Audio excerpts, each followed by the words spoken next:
to Link this morning while we were talking about lab procedures that it had been said in the lab that sometimes at retreat and they were preparing food for lynx that the best went to lynx and sometimes not so good, or I don't know the exact wording, but maybe even the bad.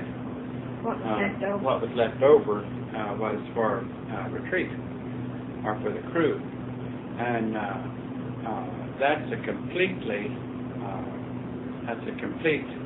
wrong idea and a misinterpretation. Now, but let me take another look at it. If I'm on the crew, first of all, Lynx has told you many times, if it isn't fit for us to eat, it isn't fit for you to eat. And Lynx means that, whether doesn't matter what it is. If it isn't fit for us to consume, it isn't fit for you to consume. We don't want you consuming bad anything. Now, look at it from another point of view. If I'm on the crew preparing breasts of chicken, and I was preparing Lynx plates, it's true that as a crew member preparing for older members, I would want to try to pick out the two that maybe looked the prettiest, the right color, the right shape, but that doesn't mean they would be any less quality. We wouldn't want the ones that were good and the ones that were bruised staying for retreat. The ones good going to Lynx, the ones that were bruised or discolored, because you shouldn't even be eating them if they're discolored or they're bruised or they're in poor condition. But I can understand how someone could think, by being around the crew who is concerned with wanting the prettiest or the nicest of things, if they have a choice, going to Lynx. But that shouldn't be misinterpreted to mean that Lynx wants the best and you all to get the dregs, or that you get the leftovers. There should be no difference at all, not one degree of difference in the quality of what you're preparing for Lynx and what you're preparing for yourselves. Do you see the difference there? And it's how you look at it. Now, if I had been a visitor on that cruise, say, for a few days, and I watched them doing that, it would be very wrong for me to interpret what they're doing as they're getting the leftovers. Just because I may have seen Janody or somebody pick out what I thought she was doing was trying to pick out the prettiest of this or that, or maybe the best shape or the best color, because they made the experiment. But even sometimes Lynx would even ask for the worst, because we wanted to see what you were doing, and you wouldn't be hiding it from us by giving us the best, and then letting us not know what it was that you were getting. Well, let me add something. Okay. Now, suppose Lynx was preparing something for you all. Lynx would give you all the best, and we would keep the lesson. Absolutely. You see how it's like when we bring cake over to you or cookies, we bring you the best. We keep the lesser for ourselves. If some have crumbled or some fallen apart, or when we're cutting the cake, if some of the slices are nice and some of them aren't, or whatever it is, it's just the way that we would work, that we would try to give the person that we prepared it for, or that we're giving it to, the better pieces. It's just how we want you to think, because that's the way you think in the big table, and this is why we're trying to teach you. Are we through with that? We wanted to talk a few minutes about letters that you're writing to families. Lynx said they wouldn't read the letters, and we lied. we read 2 or 3 of them to see how they were sounding. And the only comments that we have to make, we'll make to you just from the little bit of summary of the few that we read, is that we would like, first of all, some crafts thought that they misunderstood the interpretation about how many would read the letters in helping you check out your letter, be a check partner for your letter. We said to get 2 or 3, but no more than 3. And we were getting several letters that had 4 people hadn't checked them. And the main reason we didn't want more than 2 or 3, but preferably 3, was we didn't want the letters to start sounding alike. We didn't want you influenced. Let's say you read one that sounded really good, then maybe you'd want to go try to write one that sounded just like it. And we don't want them all sounding that much alike. And from the ones we've read, there have been, the funny thing is, some of the Northcraft ones sounded so similar to others from the Northcraft, some of the Southcraft sounded so similar to others from the Southcraft. It's either the thoughts floating around in your craft, or you're being influenced by having seen what others have done. We don't know. How many movies have you all seen? You've seen quite a few, but all of them nearly, the same nearly every letter mentions educating Rita as a help to understand that Rita had to, in order to try to better herself, had to go in a direction that those from her past had experienced pain. But the fact that so many letters mention educating Rita sounds like, and a lot of the rest of the letters sound like Links gave you the guidelines. The one thing that Links didn't want to do on these letters was give you any guidelines. And the irony of all that is that they're all sounding so much alike. Now, you've got, when you're writing them, be extremely critical when you're reading them before you submit them or before you send them on. Be extremely critical that nothing you are saying can be taken wrong. I'll give you some examples.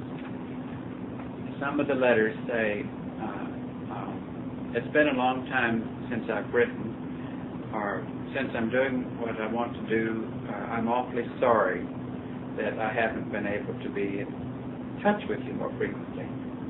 Can you see how that can be taken? That sounds like, because Links has a ball and chain on me, I'm sorry that I haven't been able to be in touch with you.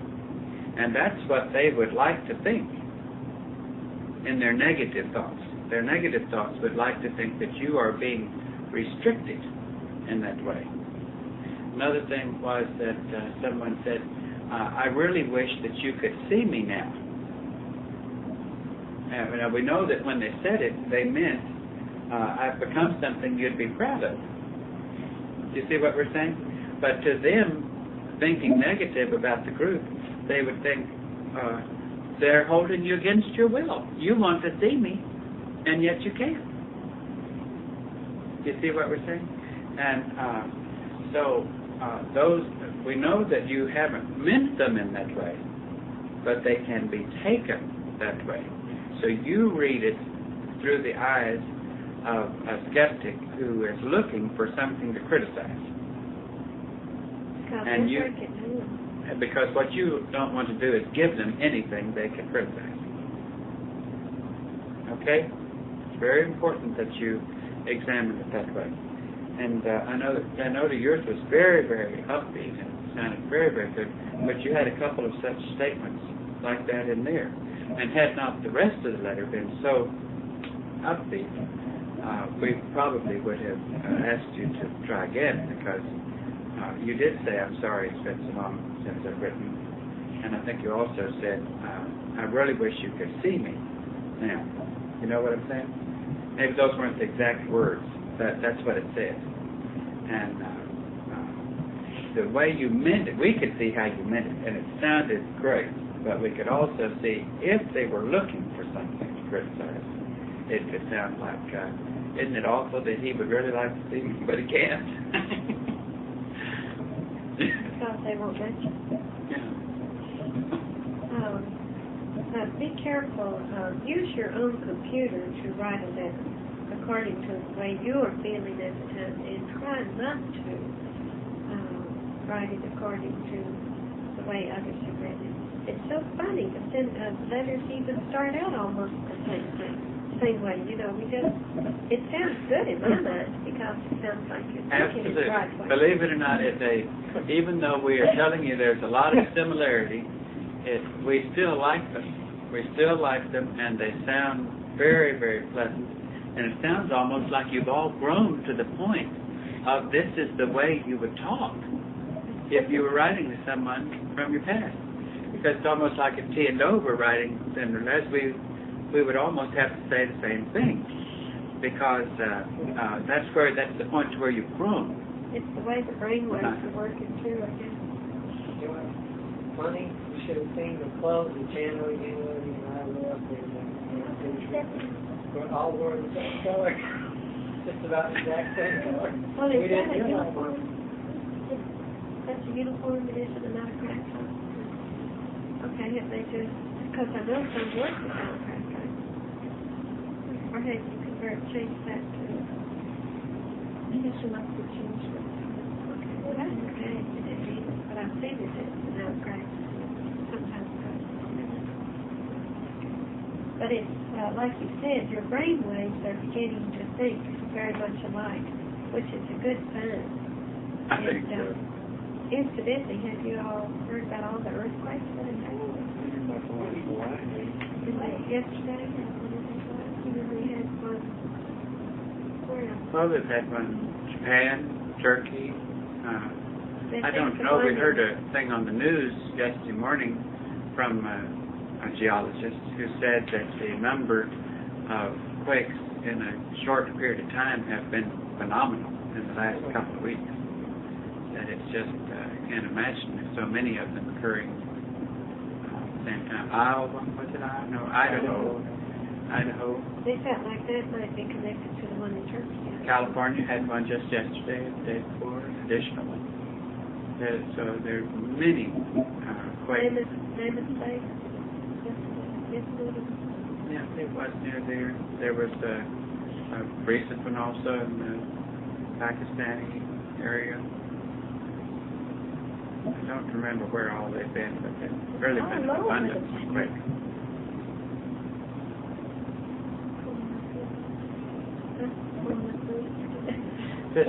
This show that you all are going to see on Sunday night has gotten an awful lot of media coverage. I don't know if you've noticed it on the news in Austin, but so many people are so worried about it, and others are pushing it.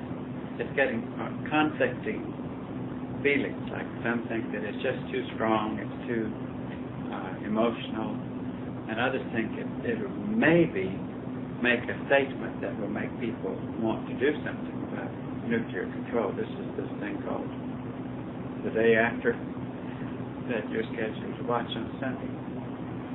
We've changed the TV programs, and we've changed Tuesday nights to be 1 hour sooner, so that there won't be, like you'll watch 18 in place of Remington Steele, because the TV viewing will be over by the time people come back from retreat, and then there won't be a time there. They can even pray.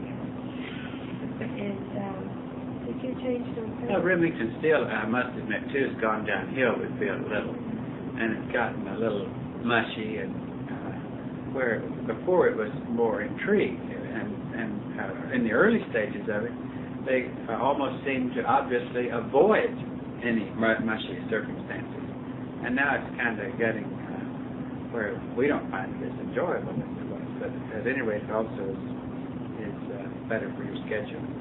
And the A-Team is very silly. We have to think. Have you ever watched it? Now that guy that acts like a nut, he's nutty, Mr. T, and what I like is the guy says, I love it when pieces come together. And when the pieces fall together. In other words, they plan all their strategies for the project, and then they just glow as the pieces fall together. Well, we really don't have much to talk to you about. Now, we brought some shampoo. We got some that Shall I turn this on? I think it could be on tape. Okay. That's beauty supply. And you mix it according to directions. In other words, that's the concentrate. And that's supposed to have a conditioner in it and make your hair shine. It's a very good quality shampoo. So, but you ought to get about 8 or 9 gallons out of that according to this instruction. But again, if it's too weak, mix the way that they recommend. You see what I'm saying? You're supposed to dilute that with water. If you want to use an old shampoo bottle or something like that, it's okay to do that. is, what else did we do? We got a gallon. Makes from 8 to 16 gallons. So why don't you try to make 8 gallons out of it, and since that's the smallest recommended amount, then you ought to still be able to use it conservatively. But if that's too weak, don't make it that strong. Right. What else did we bring? Oh, we brought some shoe dressing for the soles of your shoes. Yes, for, like around the rims, like on the... And your loafers, some of you have loafers. Like if the brown color or the black color of the sole is getting worn and discolored, this is a little dressing that's designed has a little applicator that's designed just to tint the leather. There's two sole. colors, one for each brand. Two colors for each brand, brown and black. And there's the baby gift in there for your notice to take. And there's also a little card in there for the There's wedding solution, and there's some shampoo, some Estenex and Venerex, and I haven't done Synodi use Venerex. And there's Bob Head and Shoulders. Then these bras are slingshot. Synodi slingshot. I'll keep this receipt. Wedding solution. What is it? Okay.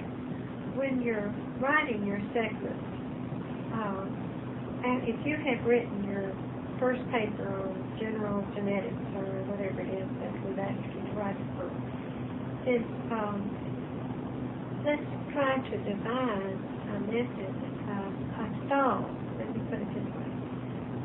Let me start over now. The other day here in Houston, 4,000 people went to hear this man speak on EST. Paid $42 a head. $42 per person. One night's lecture. One night's lecture. And he told them how I've done... His topic was how to take control of your life instead of having your life control you. Okay. Now they're going to pay that man the way it used to be. It's probably gone up like everything else, but the way it used to be, each person, if they took that course, it would cost $250.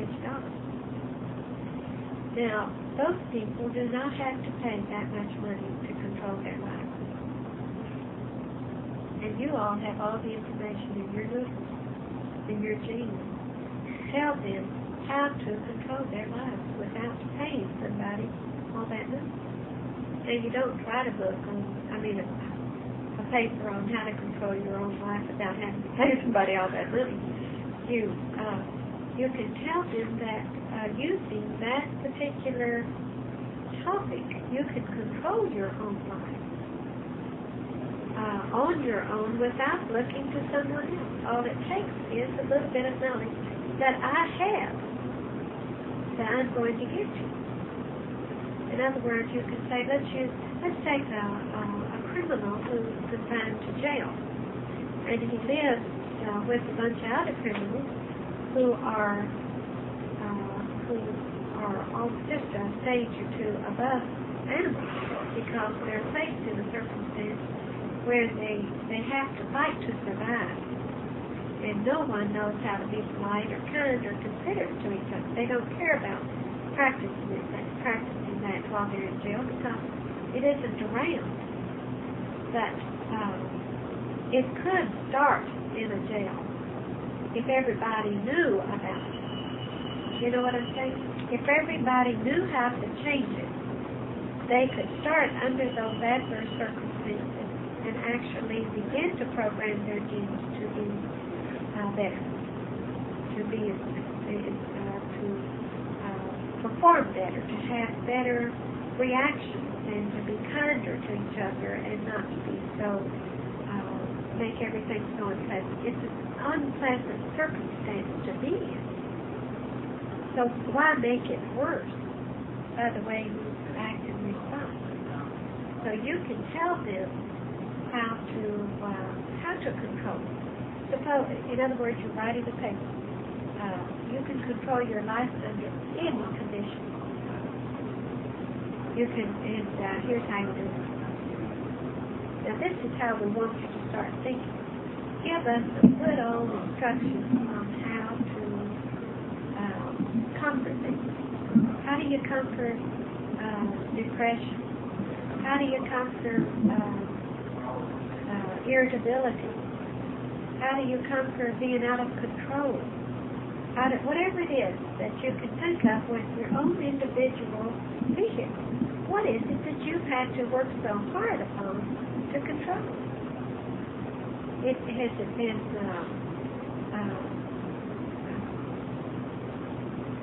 sensuality? Has it been impatience? Has it been taking things in the wrong way? What was it that you did in order to cope or turn around that particular thing that you worked on, or you have worked on since you've been in this place? And it works for them in the same way. But the fact of the issue, I'm talking about other people. It works for them in the same way that it did for you, but you have to use your terminology in a different way. In other words, you're telling them how you consciously have to reprogram your genes. Make it simple, make it interesting, and make it something that they want to keep on reading until they find out how they can do it. It's just like people are these movie stars are writing all these books on exercise and diet. If they're beautiful all of a sudden, they want to tell everybody how they did it. And people are buying it, like this Jane Fonda book is sitting on the bestseller list for ages. And it's an expensive book. And she has a record. Now she's starting up some exercise salons around the area, around the country. And because she's telling people how to do it. Now, we're not interested in doing something like that, but we're interested in putting that kind of simple thought in the air. And if we decide to print it in the newspaper, then it will be there. Or if we decide to write a book and compile all of these together. Trying that method.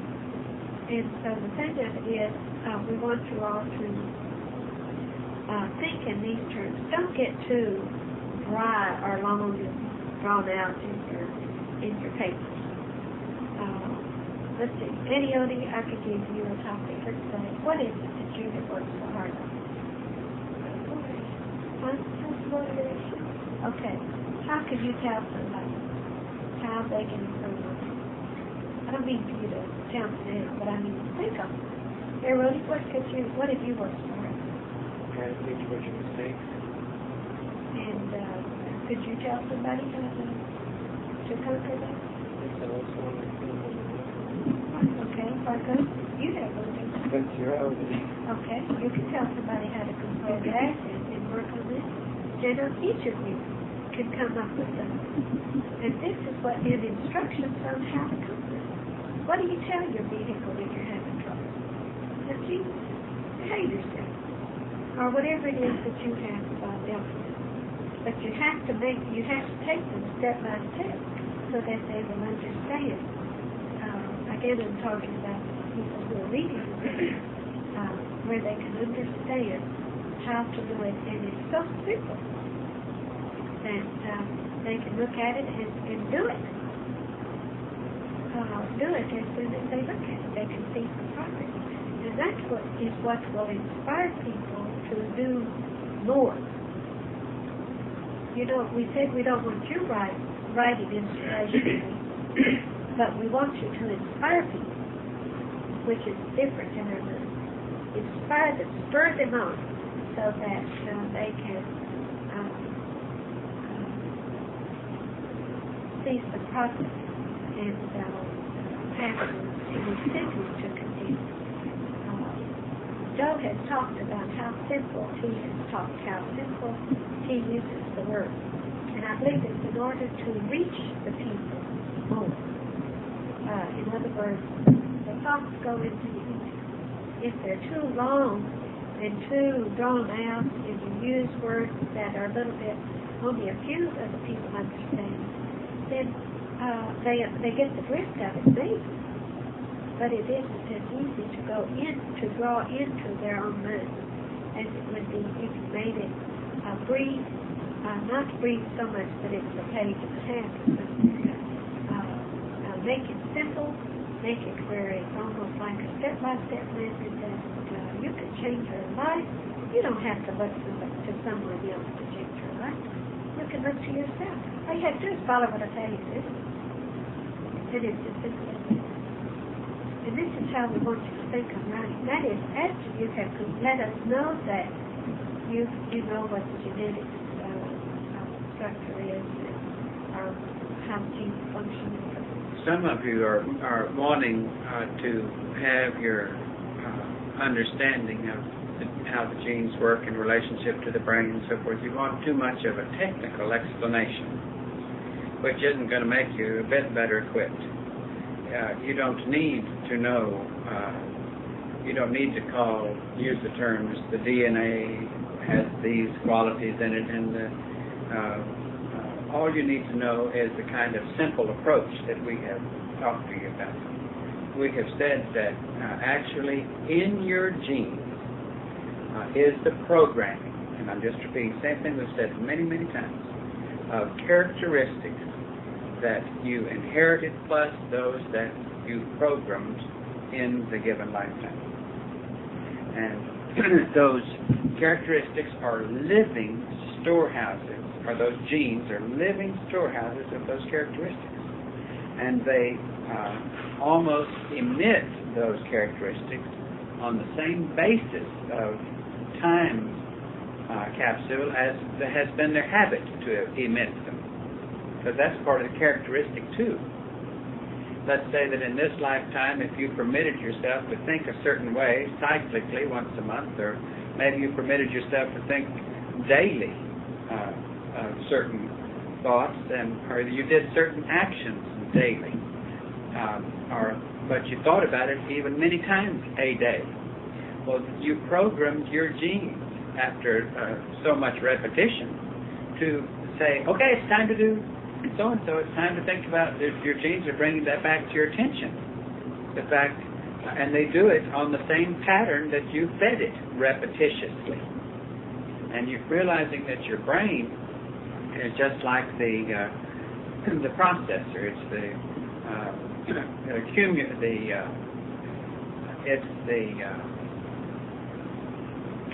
it's the word processor. It puts it into action. It's a channel that these genes emit through in order to assimilate and put in order to carry out the desires of the genes. And understanding that is really all you need to understand. You don't need to get more complex in the biological or chemical understanding of the genetic structure or the brain. So then it's not accurate to say that within the cell, the genes in a particular cell are like a little computer that runs the operations of that particular cell. That's the wrong approach. I don't know that that's inaccurate, because in each cell you've got the programming of those characteristics, and they are living programming, and they emit the signals that have been put in them according to the same way that they have been accustomed to emitting. And we've told you that some of them are on time capsules that may be dormant for a long period of time and then show their face. It's like, let's say that because those characteristics differ so. It's just like if it was characteristic in your family for or in your heritage for gray hair to spring out at such and such years, or baldness, or it doesn't mean that that those characteristics are going to show up when you're 3 years old, because they're signaled to show up or on such space-time time capsule expression or release. It's also mental characteristics. We've talked to you about how many times a person was very, very pleasant in his 20s and 30s. By the time he reached the end of his 30s or his 40s, becomes a grump and And it's those characteristics that took place in the heritage trying to blossom. And you have to recognize it. If it's anything less than forward motion, pure optimism, heading toward perfect conduct and ultimately, idealistically, eternal life. Do you see what we're saying? Because that's what it's headed for. If you could take generations and generations and generations down the line of changing your genetic habits and structure, each generation becomes healthier, lives longer, participates less in destructive things, at the same time becomes a receiver from information on how to overcome more and more diseases, how to not participate in destructive things, how to not be so primitive in the methods of reproducing or primitive in the conduct toward each other, or being so primitive as to think they have to pick up a gun or stick, hit each other with it, because that programming takes years and years and years. And you know that ultimately, way down the line, without talking religiously, you're talking about a garden that is growing that will ultimately reach no decay, no destruction in it. But in order to be that way, when it reaches it, it has to have by that, it cannot reach it without becoming a totally positive creature in the process. Learning to vibrate less and less on lower genetic vibrations, controlling them. Do you understand that? Because we want you to understand it. We want you to have a good picture of it in your head, so that when you talk about whatever aspect it is that you're talking about, you can see that you're just talking in very terminal. You're talking about in this space of time. What is appropriate to give this person something to think about, to work toward in improving his genetic structure. Recognizing, first of all, examine every thought and every action that you have. And if any thought that you have, any actions you have, is less than your judgment of the best thought and action you can have in that regard, then recognize that it is a genetic emission that you can at that moment begin a reprogramming process and change. Anything, physical, mental, emotional, anything. It is your task to reprogram. Now, you're not going to maybe know what is ultimately the best, but you're all programmed because of what you come in contact with and what you observe and what's already in the genes. If you choose to seek better, you will become aware of a better replacement for that genetic expression that you found a little less desirable. You can put a better one on it. And then you will eventually grow to find a better one, and a better programming, and a better program. Because you can't, there's a degree, a limit to how big of a gap you can accomplish. Now, in the task that you all are doing, which you're not going to put in your segments, you are taking giant leaps with the vehicle that you're occupying. You're doing, in this matter of a few years, what would be the normal genetic change process over generations. And it has also given you conscious knowledge of that whole process. Because, in other words, had you not taken the big leap, you wouldn't even be able to accept this as truth and as accomplishable. So don't try to tell humans about giant leaps, because they'll hear you as a prophet. They'll hear you as something that is spiritual or religious or unaccomplishable. It could even discourage them. A lot of, even the time you have spent working on yourselves. T and I were talking yesterday, probably if there is a worse genetic characteristic, human characteristic, whatever you want to call it, it would probably be deceit, dishonesty. Now, dishonesty, don't think that dishonesty means necessarily telling a lie. That's a form of dishonesty. But not even facing up to, not even recognizing the negativity within you is a form of deceit.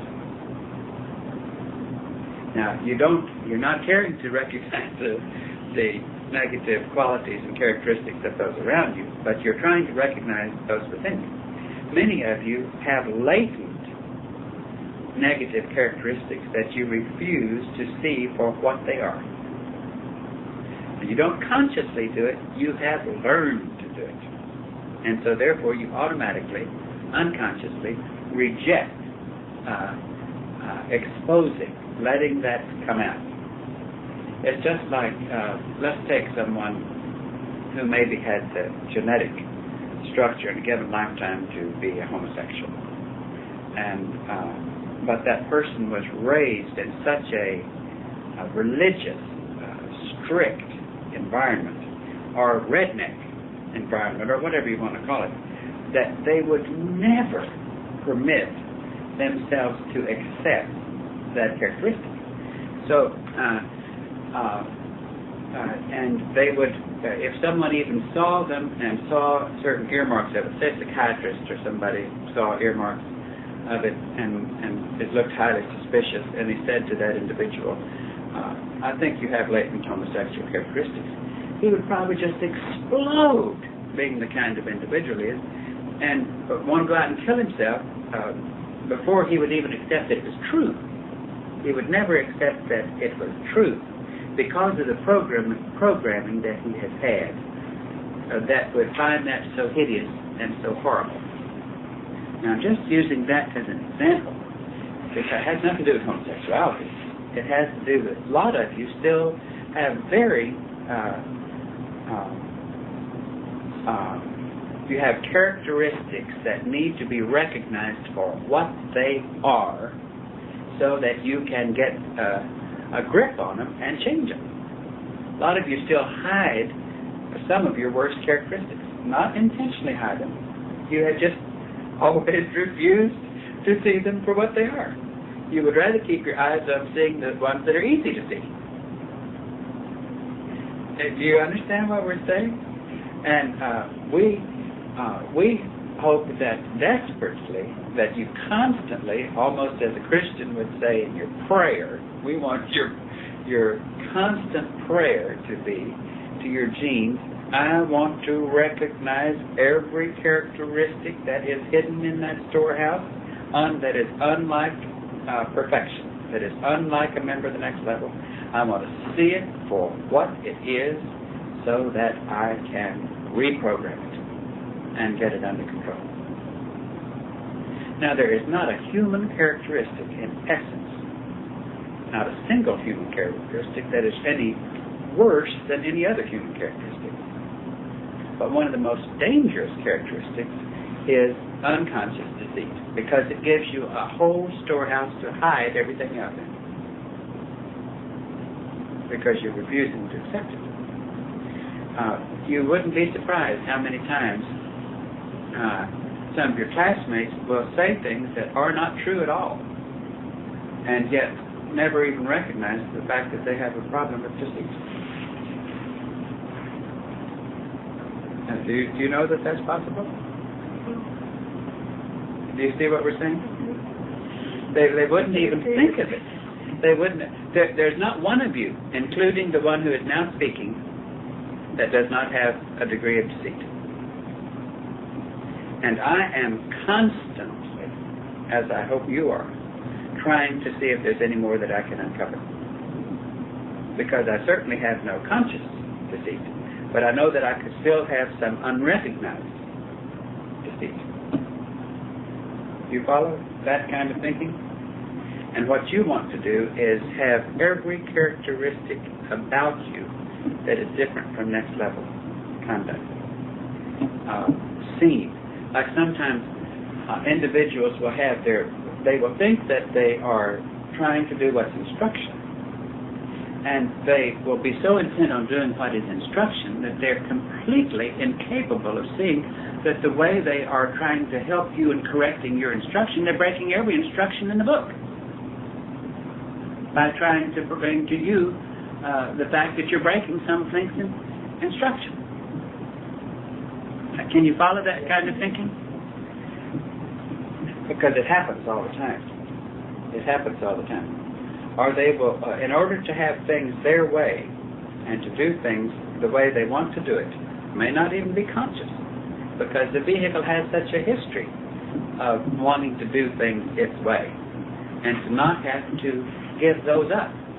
And the pattern of becoming a member of the next level means you give up everything that is not like every other member of the next level.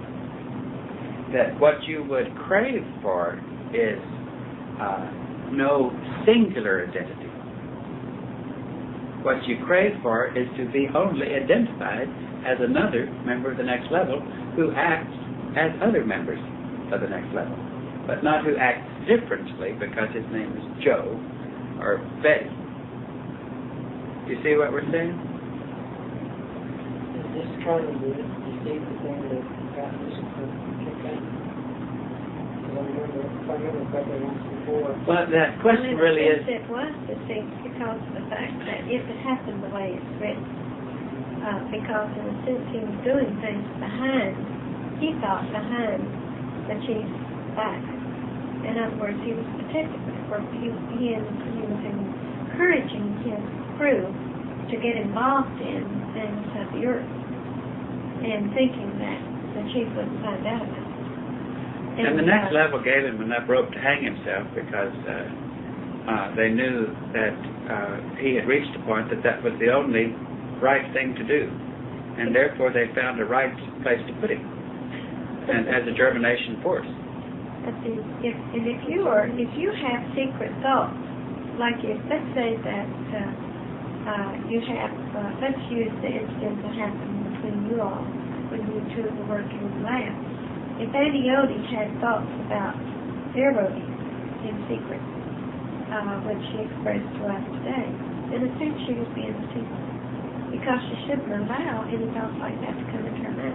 She should think, Erodi's doing such a good job tearing that lettuce. It might be taking him a little bit longer, but I can guarantee there aren't going to be any bad spots of lettuce in that salad when he gets through. You see the difference? Now that's being the most honest way, having the most honest way to think. And Erodi, in place of your thinking in the way that you thought, you could think they really work fast when they're tearing this lettuce up. It's true they might miss some of these brown spots or something, but maybe I can go behind them and catch those spots. But no, their motive for trying to go fast. Their motive is to get through because it's taking a little bit longer. Now, this applies to just about anything that you're doing. If you're working with somebody, try to not allow a thought to come in that is negative about that person, because you're putting it in the air. You're thinking it. It's just like Jesus said, if you're thinking of having sex with somebody, you've already had it, because you have put that thought into motion. And you have let that gene express itself in your head. It may not have expressed itself on your body, but it expressed itself in your head. So how are you going to stop the genes from being programmed if you are allowing the thoughts to continue in your head? It isn't the spoken word that programs the genes. It's what's going on in your news. Now, let's go a step further. Let's say, take the act of sex, for example.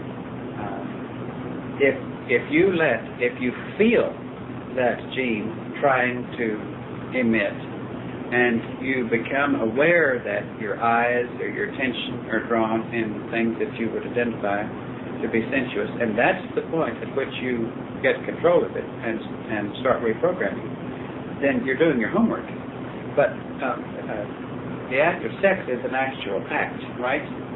So, but if you permit in your mind some emission of the thought of actually seeing a sex act and participation in it, you might as well have had it. Because you didn't close the door. You didn't get into control. You let the controlling actually express itself.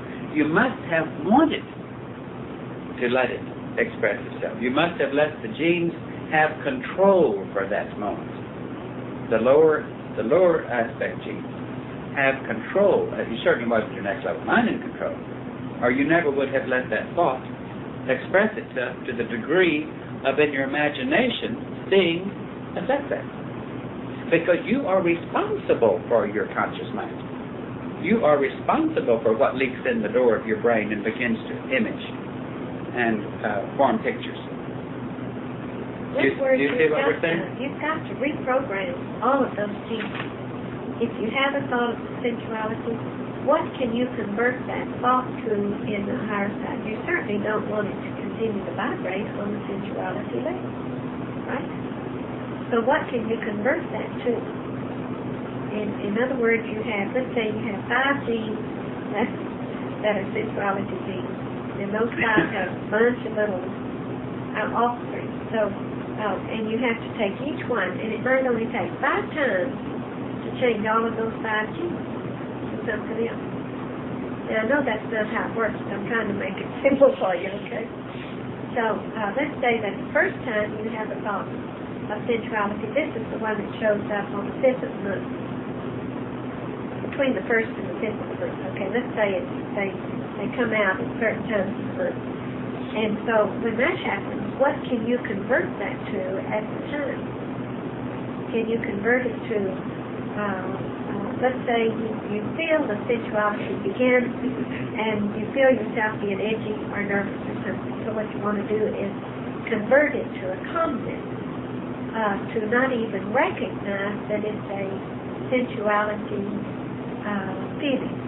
In other words, first you have the first thought, you stop it immediately, convert it, I'm edgy, I'm nervous, I have this funny feeling in my tummy, or whatever it is. And, but you don't actually say that's what it is, sensuality.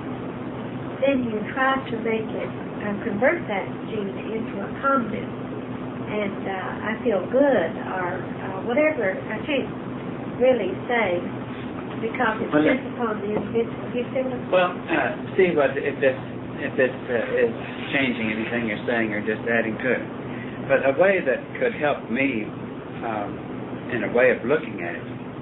Remember one time we talked to you recently about how in a sense sensuality is knowledge, and that knowledge is genes, and that you lose knowledge when you lose genes, and the act of sex you lose genes. Do you follow what we're saying? Even you lose genes and you lower the programming of that nucleus of that cell, even when you participate in the thought, because you've lost genes, even though they may not have left your body at that time. Do you follow that? Okay. Okay. If I permit myself to think the act of sex or something equally that low, I'm actually, it's like those, and this is fairly accurate, it's like those, you remember how we told you in the genetic structure that what goes through the sperm is one complete half set of pairs, and what is in the ovum is another complete half set? Well, when I lose a full programming of a half set of my genes through a sexual act, I have lost that. And they have to then be reproduced. And they have to be then, the energy that is in that set of genes then has to start over trying to bring the energy in that set of genes to the higher aspects of that genetic structure. Because they're stronger at that moment at the lower aspect. I have to raise that vibration, bring the focus up to the higher aspect of that genetic structure. Now, if I let my brain have the thought of a sex act, I deposit. I go ahead and have that loss of those genes, but they stay inside my body, but they have left my genetic structure. They go in that storehouse that eventually will emit in a nocturnal emission, or whatever you want to call it. I'm building more that's going to emit. I haven't lost them only because they emitted.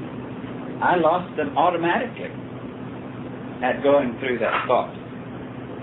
And they will get out of my system in their own good time when they have built up enough that they're crowded and they need to get out. Now, I can force them out before they're crowded by going through the sex act. But but I will get them crowded and cause them to have an automatic dismissal because I have allowed them to accumulate. Have you not recognized over the years that we have worked with you that each time there is also a buildup of those genes of, say, sensuality, for example, in your system, that your brain begins to attach or to try to click more and more on related individuals or things that would take your thoughts to that sensuality. It's like all those genes are screaming, I'm all piled up in here and getting crowded, I want you to get me out of here. And so it's trying to get your brain to do something about it to get them out of there. Because it has also been your vehicular genetic habit to not let them get in there and accumulate much. It has been your habit to get rid of them when they're not really that crowded. But your programming is in the habit of getting rid of them. So, in a sense, when you begin to get signals, I can think of it in transfer to knowledge. But if I let the focus of that signal permit me to bring my vibrations down to the sensuous level, then I'm giving in. I'm going ahead and getting rid of those. Whether they're coming out of my body that day or 10 days later or 3 days later, it doesn't matter. But the moment I give into that signal and go ahead and image that act, I've lost it. I might as well have gone and done it. But when I get the signal that my vehicle is trying to respond that way, and I recognize it for what it is, I immediately change my focus from the lower characteristics of my genetic structure to saying, I don't want my attention on that level of knowledge. I want the signal from my genetic structure at the highest level of my habit. Haven't I by this time established a habit, hopefully, of screaming for more exposure, of screaming for more knowledge? And that's where I'm going to put that energy, on how I can get a better perspective, how I can see things that give me strength in the direction of being in the next level. Remember, instead of giving me strength toward human activity. And in that sense, I can take the focus from that genetic structure from the bottom down here and force it up here by the mental habit of saying, I'm not going to vibrate at that level when that signal tries to signal. I'm going at this moment to restate my habit of saying, I want to see things that will make me more like the next level. I want to have the next level perspective that can see all these things and not be affected by them. I want to see the knowledge that other older members see. I want to have the strength and the optimism and the ability to perform that other older members have. And I'm not even going to know what they know. I'm not even going to have the perspective that they have if I hold my vibration down to the bottom of the bucket. But the key there is to say, I'm not going to listen to that. I'm not going to receive that feeling. I'm not going to, in other words, I'm just not going to do it. And then start applying that repetitious desire for higher action and more exposure and more next level conduct, apply that at that moment, because you'll get some response. In other words, if you're signaling, if those signals, those lower signals wouldn't be coming to you if you weren't prime at that moment for spending signals. So why spend them at that level? Take that opportunity and spend those signals in the desire to have a higher perspective and a higher performance to remember the next level. I don't know, can that make sense to you? So you've got to switch into a next level type of logic, because it isn't programmed in your genes, but your little old next level mind is in there trying to get it programmed in your genes.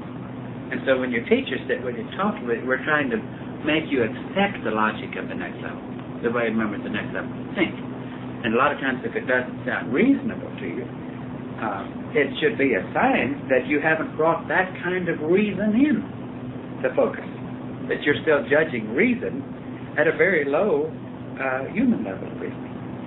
If you, let's say that you're having, you see something that makes you feel like you're going to respond to sensuality, immediately you can say no. In other words, you're saying to your being, no, or I'm not going to respond in this way, in a firm voice, and mean it. Not, no. Like, well, one way, you can go either way, You all ought to be pros by this time at that. It's just like putting up a blank card and saying, no, I'm not. If somebody It's comes nothing more than a prick of a pen. It should be nothing more than a prick of a pen, and almost you could almost be amused by it and say, aha, here's a chance. Because of that prick, I know that here's a chance that I can spend some energy in higher effort. In other words, if you say you're typing a note on the computer, point, you push a key. No, that's sensuality. That gene is blocking it out totally right there. And you've got to be that key because it works. When it becomes stronger each time that you do it. When we were talking about latent characteristics that some of you still are so programmed to not accept, some of you still have latent characteristics of self-destruction, still have latent characteristics of hypochondria, of being so self-centered. These are just, but you don't even recognize it unless you scream for the recognition of it, unless you come out of the closet, so to speak, and be willing to see your genetic structure for what it is, and not want it hid. Because we can sometimes see you desperately trying to hide certain characteristics that we're desperately trying to bring out, not because we want you to act in that way, but because we want you to see what you got to work against. And because it's only when you can recognize what it is you have to work against that you can become clean.